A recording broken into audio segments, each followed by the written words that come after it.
नमस्कार, मनी गुरु के इस खास पेशकश में आप सभी का स्वागत है। मैं हूं स्वाति रायना। अगर आपको इनकम टैक्स विभाग की तरफ से कोई नोटिस मिला है तो बिल्कुल भी लापरवाही न करें। जवाब न देने की स्थिति में अतिरिक्त टैक्स के साथ पेनल्टी भी देनी पड़ती है। दरअसल जिन लोगों ने पिछले सालों के रिटर्न में गड़बड़ी की है और भेजे गए नोटिस का जवाब नहीं दिया, उन्हें 30 जून 2023 तक फिर से नोटिस भेजा जाएगा। आज हम जानेंगे आयकर विभाग कब नोटिस भेजता है और नोटिस मिलने पर क्या करें। हमारे साथ दो खास टैक्स एक्सपर्ट हैं, सुनील गर्ग और कपिल मित्तल। उनसे समझते हैं इसकी बारीकी, और साथ ही समझना जरूरी है कि आईटी रिटर्न में ऐसी कौन सी गलतियां हो जाती है जिसको पहले ही अगर आप ठीक कर लें तो इसकी नौबत ही ना रहे। तो दोनों का स्वागत करते हैं, सुनील जी और कपिल जी, आप दोनों का ही हमारे साथ इस कार्यक्रम में शामिल होने के लिए। सुनील जी, सबसे पहले जानना चाहेंगे मामला है क्या 30 जून 2023 का? ये कौन सा नोटिस है जिसकी तैयारी में आयकर विभाग है? देखिए स्वाति, इनकम टैक्स विभाग हर साल स्क्रूटनी के गाइडलाइंस इशू करता है, जिसको हम कहते हैं रेगुलर असेसमेंट, और आम भाषा में कहा जाता है स्क्रूटनी असेसमेंट।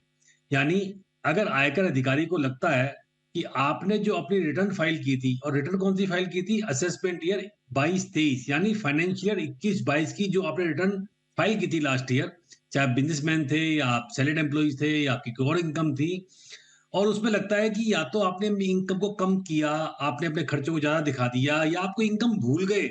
जो हम बार-बार अपने दर्शकों को कहते हैं कि एआईएस को चेक कर लीजिए, आपको डिविडेंड से इनकम है, कोई ब्याज से इनकम है, आप दिखाना भूल गए, आपने नहीं बताया। या इस बार एक नया फीचर दिया है, आपको डिपार्टमेंट, आप रिटर्न फाइल नहीं कर रहे, आप नॉन फाइलर हो गए हैं। आपने 1 साल, 2 साल तक रिटर्न ही फाइल नहीं की है, तो ऐसे केस पे डिपार्टमेंट्स ने आपको 142(1) पे एक नोटिस दिया था, 142(1). आपकी ईमेल आईडी पे आजकल नोटिस आता है। अब आपको फिजिकल चिट्ठी नहीं आती है, आपको कोई नोटिस की सूचना पोस्ट के माध्यम से नहीं आती है, तो ईमेल आईडी से आपको आता है, आपके पोर्टल पर आता है। और अगर आपने 142(1) के नोटिस का जवाब नहीं दिया है, तो सरकार ने कहा है गाइडलाइंस में कि जिन लोगों ने 142(1) का नोटिस नहीं दिया था, उनको कंपल्सरी स्क्रूटनी फेस करनी पड़ेगी। 30 जून उसका टाइम होता है। 30 जून 2023 तक आपको कंपल्सरी स्क्रूटनी नोटिस आ जाएंगे, और उसके बाद आपकी रेगुलर असेसमेंट होती है स्वाति। देखिए, अगर आपने 142(1) का रिटर्न का जवाब दे दिया होता, तो फिर आपको ये नोटिस नहीं आता। तो जो लोग गलती कर जाते हैं, जो उसको लापरवाही करते हैं, जो जवाब देते नहीं है, वो समझते हैं कि ऐसे नोटिस तो आते रहते हैं, तो उनके लिए सरकार ने कर दिया कि अब कंपल्सरी स्क्रूटनी के नोटिस उनको आएंगे, और उनको रेगुलर असेसमेंट बतानी पड़ेगी। और रेगुलर असेसमेंट में स्वाति क्या करना होता है, आयकर अधिकारी आपको एक पूरा क्वेश्चन पेपर देता है, आपसे सारी इंफॉर्मेशन मांगता है, आपकी इनकम की, आपकी बैंक की स्टेटमेंट मांगेगा, आपको इनकम के सोर्स मांगेगा, उनको टैली करेगा आपके एआईएस से, आपकी बैंक की स्टेटमेंट से और बाकी सोर्सेज से, और जो बाकी इंफॉर्मेशन आर्टिफिशियल इंटेलिजेंस के माध्यम से आयकर विभाग के पास है। अगर आपकी इनकम मैच नहीं हुई या आपने नहीं बताई, तो फिर आपकी असेसमेंट होगी, और उस असेसमेंट पे जो टैक्स लगेगा उस पर आपको पेनल्टी भी देनी पड़ती है। और एक बात बताता हूं बड़ी महत्वपूर्ण, अगर आपने उस नोटिस का जवाब भी नहीं दिया, मान लो अभी 142(1) का भी नहीं दिया, जब आयकर अधिकारी ने आपसे कहा था कि अपनी रिटर्न फाइल कर दीजिए, और जब आपको रेगुलर असेसमेंट यानी स्क्रूटनी का नोटिस आया, आपने उसका जवाब भी नहीं दिया। बहुत लोग ऐसा काम करते हैं। तो उसको पावर होती है, बेस्ट जजमेंट असेसमेंट करता है 144 में, यानी जो रिकॉर्ड उसके पास अवेलेबल होगा उसके हिसाब से आपको टैक्स लगा देगा, उस पर पेनल्टी लगा देगा, उस पर ब्याज लगा देगा, और आपके अकाउंट को अटैच कर देगा। तो मामला थोड़ा बहुत गंभीर नजर आता है, पर सुनने में तो काफी ज्यादा ऐसा लग रहा है कि भाई पता नहीं क्या ही हो जाएगा, नोटिस आ जाए। पर कपिल जी, जानना समझना जरूरी है, ऑनेस्ट टैक्स पेयर्स हैं इस हमारे देश में, खासतौर पर जो मिडिल क्लास का दर्जा है वो बहुत ही ईमानदारी से अपने टैक्स पे करते हैं और रिटर्न भी ईमानदारी से भरते हैं। ये जो नोटिस की बात आ रही है, किन लोगों को एक तो डरने की जरूरत नहीं है, और किन लोगों को ये यूजुअली ऐसा नोटिस आ सकता है? ऐसा क्या गड़बड़ी हुई होगी जिसकी वजह से नोटिस आया होगा, आ सकता है? देखिए स्वाति जी, नोटिस आने के बहुत सारे कारण हैं, जिसमें से आपने देखा होगा सुनील जी ने कुछ बेसिक कारणों का बताया कि आप अपने रिटर्न फाइल करना भूल गए, या आपको एक इंटीमेशन आया जिसमें आपसे पूछी गई कोई इन्फॉर्मेशन, आपने उसका जवाब नहीं दिया। ऐसे बहुत सारे कारण हैं। लेकिन जब हम बात करते हैं एक ऑनेस्ट टैक्स पेयर की और एक टैक्स पेयर जिसने कि जानबूझकर अपनी रिटर्न छुपाई है या फिर अपनी इनकम छुपाई है जिसमें टैक्स नहीं पे किया है, तो यहाँ पे जो भी ऑनेस्ट टैक्स पेयर हैं उनको घबराने की बिल्कुल कोई बात नहीं है। अगर उनके पास कोई इंटीमेशन आ रहा है या कोई डिपार्टमेंट उनसे कोई इन्फॉर्मेशन मांग रहा है तो उन्हें समझना होगा कि वो किस रीज़न से आ रहा है। हो सकता है उनसे रिटर्न फाइल करने में कोई क्लैरिकल एरर हो गई हो सकता है उनसे कोई रिटर्न में जो उन्होंने इनकम शो करी वो कुछ कम या ज़्यादा उनसे गलती से दिख गई हो सकता है उनका कोई डिसअलाउंस हो ऐसा। तो ऐसे बहुत सारी रीजंस हैं जिससे डिपार्टमेंट आपको इंटीमेशन देता है और पूछता है कि आपके रिटर्न में अपरेंटली हमें ये गलतियां दिख रही हैं, इसको रेक्टिफाई कर दीजिए। अगर आप उन्हें रेक्टिफाई कर देते हैं तो आपकी जो स्क्रूटनी है वो वहीं रुक जाती है, आपके ऊपर जो भी उसमें टैक्स बनता है या आपका रिफंड बनता है वो आपको मिल जाता है। लेकिन अगर आप उसका रिप्लाई नहीं कर रहे हैं तो जैसे सुनील जी ने बोला, फिर आपको चिंता का विषय आता है कि आपकी स्क्रूटनी लंबी चल सकती है जिसमें आपको बहुत सारी डिटेल्स वगैरह देनी पड़ सकती है। इसके अलावा जितने भी करदाता जो चोरी कर रहे हैं या बाकी चीज़ें कर रहे हैं उनको चिंता का विषय बिल्कुल है, क्योंकि यहाँ पर 30/6 तक उनके पास नोटिस आने वाला है। आज हम देखते हैं कि इनकम टैक्स डिपार्टमेंट बहुत ही ज़्यादा ऑनलाइन हो गया, सब कुछ ऑनलाइन उनके पास अवेलेबल है। आपने क्रेडिट कार्ड यूज़ किया है 2 लाख से ऊपर तो आपको रिटर्न फाइल करना मैंडेटरी है। आपका इलेक्ट्रिसिटी बिल अगर 1 लाख से ऊपर है तो आपको रिटर्न फाइल करना मैंडेटरी है। अगर आपने फॉरेन ट्रैवल किया है और उसका 2 लाख से ऊपर का खर्चा है तो भी आपको इनकम टैक्स रिटर्न फाइल करना ज़रूरी है। लोग यहाँ पर कई बार गलतियाँ कर जाते हैं और कुछ लोग जानबूझकर छुपाते हैं कि हमारी इनकम तो इतनी नहीं है, ये खर्चे हैं। तो इन केसेस में उन लोगों को बहुत ध्यान रखना ज़रूरी है कि अगर इस टाइप के खर्चे उन्होंने करे हैं पूरे साल में, लास्ट ईयर में, तो उनको अपनी रिटर्न फाइल करना मैंडेटरी है, चाहे उनकी इनकम टैक्सेबल लिमिट में आती है नहीं आती है। लेकिन अगेन हम फिर वहीं आएंगे कि जो ऑनेस्ट टैक्स पेयर है उसको घबराने की कोई बात नहीं है। अगर उनसे कोई मिस हो गया है तो उनको बस इंश्योर करना है कि जो भी मौका एक्चुअली कपिल जी सरकार पूरा देती है ऑनेस्ट टैक्स पेयर को अपनी गलती सुधारने का। तभी हमने देखा है हर साल अलग अलग तारीखों के माध्यम से ये मौके दिए जाते हैं। ये उन लोगों के लिए ज्यादा फिट बैठता है जिन्होंने या तो जानबूझ के कोई गलती की है, आय छुपाई है और प्रॉफिट कम दिखा दिया हो। इसमें आपने इंटीमेशन का जिक्र किया कपिल जी, और वही सवाल मैं सुनील जी से जानना चाहती हूँ। इंटीमेशन हमें आता है, हमें मालूम है जब हम रिटर्न फाइल करते हैं उसके बाद हमारे पास एक इंटीमेशन का एक मैसेज आता है और मेल आता है। थोड़ा सा समझना और एक फर्क जानना जरूरी है सुनील जी कि नोटिस और इंटीमेशन में अंतर क्या है। बहुत अंतर है स्वाति, और लोग इससे कंफ्यूज हो जाते हैं कई बार। देखिए, इंटीमेशन एक सूचना मात्र है आपको। आपने रिटर्न फाइल की, कई बार आप आश्चर्यचकित होते होंगे या आप सोचते होंगे कि भाई मैं रिटर्न फाइल कर देता हूं तो उसके बाद होता क्या है, मैं तो सो जाता हूं, मैं तो ध्यान देता नहीं, कभी चेक नहीं करता। लेकिन उसके बाद डिपार्टमेंट बहुत कार्य करता है उसके ऊपर। जैसे ही आप रिटर्न फाइल करते हो उसको प्रोसेस करते हैं, और एक मैंडेटरी, एक 143(1)A में एक मैंडेटरी रिक्वायरमेंट कर दी है कि विद इन ए ईयर आपको इंटीमेशन आनी ही आनी है। इंटीमेशन में आप एक्शन लो या ना लो, जैसे कपिल जी ने बताया, अगर आपको कोई डिमांड आ गई है इंटीमेशन में तो आपको जरूर देखनी चाहिए कि डिमांड किस कारण से आई है, क्योंकि वो भी डिमांड धारा 156 की डिमांड मानी जाती है। या आपका रिफंड रोक लिया है तो आप इंटीमेशन को ठीक करवा दीजिए। वो इंटीमेशन नोटिस नहीं होता है, उस पर कोई पेनल्टी नहीं होती है, ये ध्यान रखने वाली बात है।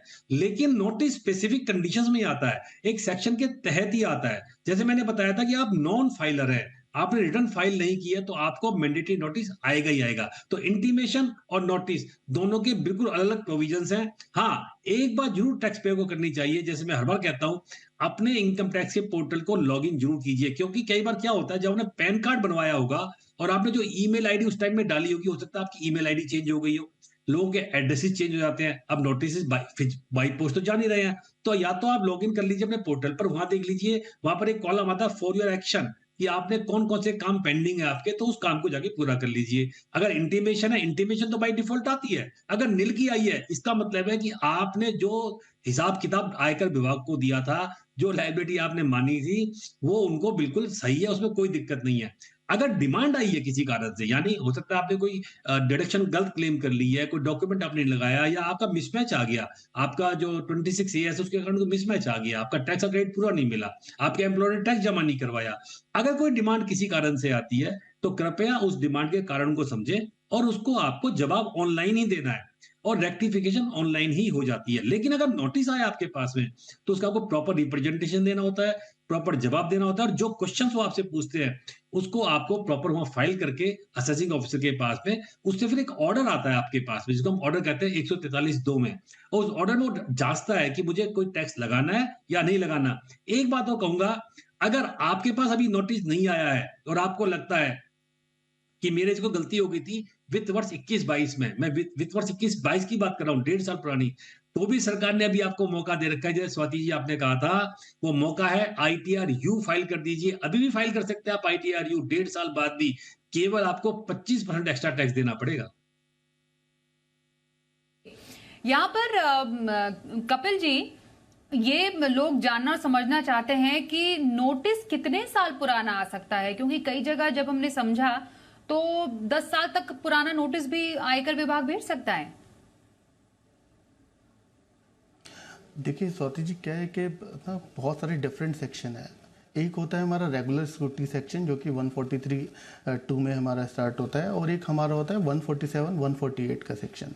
तो जो हमारी रेगुलर स्क्रूटनी है वो तो आपको नोटिस जो आएगा आपके असेसमेंट ईयर, यानी कि अगर हम अभी बात करें तो जो हमारा वित्तीय वर्ष मार्च 2022 में ख़त्म हुआ है उसके लिए आपको नोटिस स्क्रूटनी असेसमेंट का 30/6/2023 तक आ सकता है सिर्फ। लेकिन अगर आपको कोई इनकम एस्केप हो गई है जो डिपार्टमेंट ने आइडेंटिफाई करी, या उनको मल्टीपल सोर्सेज से जब पता लगता है कि आपकी इनकम कोई आपने छुपा ली है या फिर एस्केप्ड हो गई है, तो उस केसेस में आपको नोटिस 3 साल तक भी आ सकता है असेसमेंट ईयर ख़त्म होने के बाद। और अगर आपका इनकम जो आपकी रह गई है टैक्स होने से वो 50 लाख या उससे ऊपर जाती है तो वो नोटिस आपको 10 साल तक भी आ सकता है।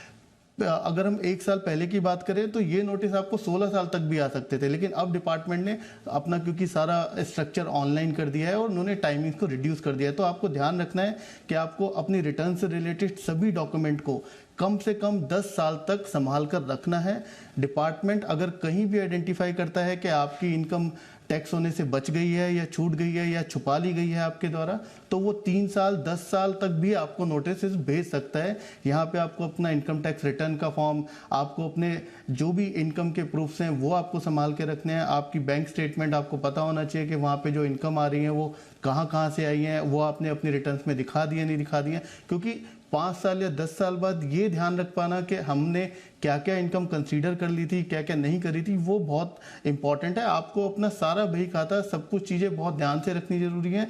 प्लस अगर आपको लगता है कि आपके में बहुत ज़्यादा ट्रांजैक्शन है, बहुत ज़्यादा इनकम की आवाजाही है, तो आप किसी प्रोफेशनल से भी कंसल्ट कर सकते हैं, क्योंकि ये बहुत ज़रूरी है कि हम सतर्क रहें।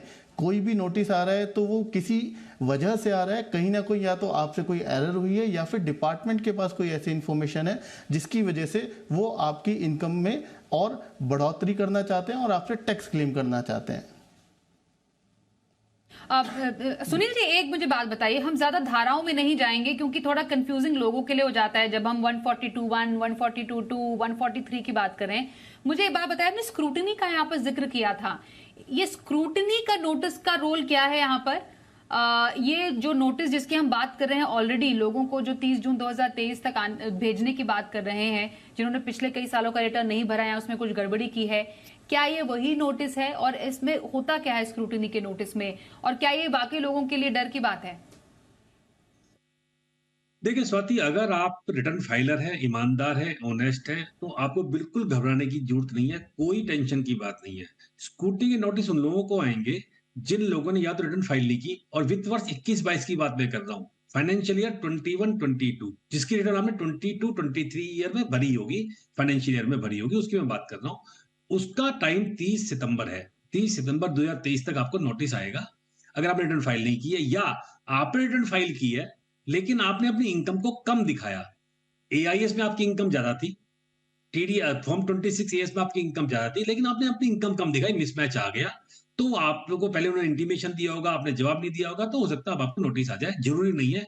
और सरकार ने बड़ा स्पष्ट कर रखा है कि हम 2 से 2.5%, यानी जितनी रिटर्न फाइल होती है उसमें केवल 2 से 2.5% रिटर्न्स को ही स्क्रूटनी के लिए लिया जाता है। पहली बात तो समझ लीजिए, 97% return as it is process जाती है, उसमें सरकार कोई सवाल आपसे नहीं पूछती है जब तक कि कोई स्पेसिफिक इंफॉर्मेशन ना हो।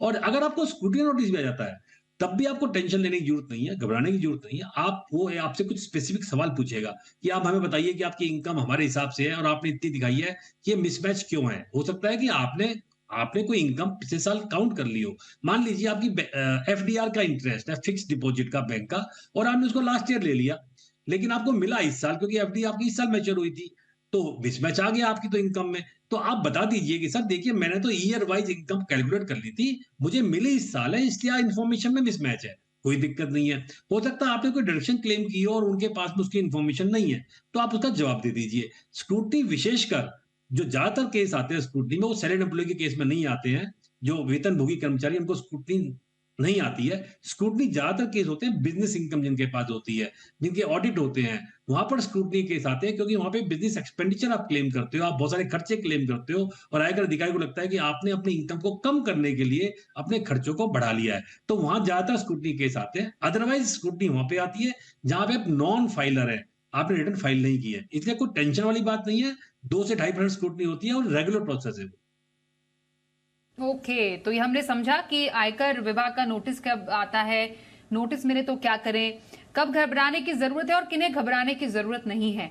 हमारे साथ आज है टैक्स एक्सपर्ट सुनील गर्ग और कपिल मित्तल, और दोनों से हम समझ रहे हैं अब कि रिटर्न भरने में कौन सी ऐसी गलतियां हैं जो आमतौर पर हो जाती हैं और जिससे आगे आपको नोटिस का खतरा भी हो सकता है। इसलिए कोशिश करें कि पहले से ही इन गलतियों को न करें।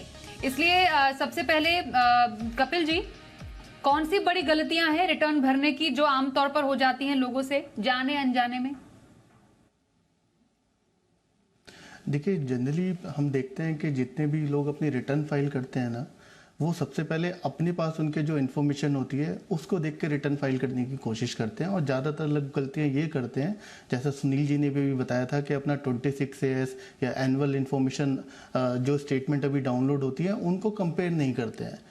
पहले हम देखते थे कि डिविडेंड इनकम पे आपका जो टैक्स था वो एग्जेम्प्ट था, बट अब वो टैक्स होता है, लोग उसको इंक्लूड करना भूल जाते हैं। वो इन्फॉर्मेशन अगर उनके पास नहीं भी है तो भी वो अपने 26S में जा सकते हैं, एनुअल इन्फॉर्मेशन स्टेटमेंट में जा सकते हैं, जहां उनको ये सारी इन्फॉर्मेशन रेडली अवेलेबल हो जाएगी, उनको कहीं से अलग से निकालनी नहीं पड़ेगी।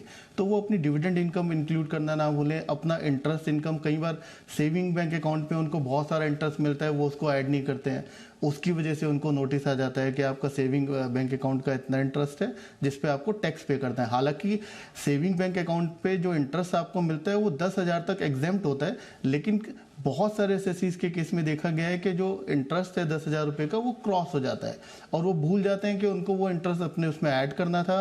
फॉर एग्जांपल, अगर किसी को 15,000 मिल रहा है, उसको 15,000 ऐड करना था, 10,000 उसको डिडक्शन मिल जाता, रिबेट मिल जाता, उसको 5,000 टैक्स उस पर देना पड़ता। ये सारी गलतियां जो छोटी छोटी एसएससीज कर जाते हैं। इसके अलावा वो अपनी कई बार ये नहीं ध्यान रखते हैं कि उन्होंने 3B जो अपनी जीएसटी या रिटर्न फाइल करी है उसमें टर्नओवर कितना दिखाया है, उन्होंने अपना इनकम टैक्स में क्या टर्नओवर दिखाया है, उसमें वो मिसमैच कर देते हैं, जिस वजह से नोटिस आता है।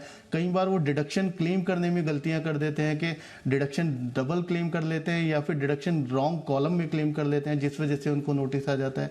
इसी तरह से टीडीएस का भी जो क्लेम होता है वो भी कई बार लोग क्या करते हैं कि 26AS से उठाने की बजाय वो अपना मैनुअल टीडीएस डाल देते हैं और उनके 26AS में टीडीएस की कोई और फिगर होती है। तो ऐसी बहुत सारी गलतियां जिसको करने से उनको नोटिस आ जाते हैं या इंटीमेशन आ जाता है जनरली, जिसका रिस्पॉन्स अगर वो टाइम से कर देंगे तो भी कोई चिंता का विषय नहीं है, बट लोग जनरली ये सब मिस कर जाते हैं। बिल्कुल सुनील जी, वैसे तो अब प्रीफिल्ड आईटीआर फॉर्म्स हो गए हैं और बहुत ज्यादा से ज्यादा इसको आसान बनाने की, यूजर फ्रेंडली बनाने की कोशिश हुई है। उसके बावजूद जो, या तो मैं आपसे इनफैक्ट ये समझना चाहूंगी, गलतियां कुछ कम हुई हैं क्या? देखिए, गलतियां कम इसलिए नहीं हो सकती कि एक तो लोग जो रिटर्न भरते हैं आयकर की, उसको बड़ा कैजुअल वे में भरते हैं। जैसे कपिल जी ने बड़े सारे एग्जांपल दिए और बड़ी कैजुअल सी अप्रोच रखते हैं। लोगों को ये समझना चाहिए कि एक स्टेच्यूटरी लायबिलिटी है, हमको उसी तरह से पूरा करना है।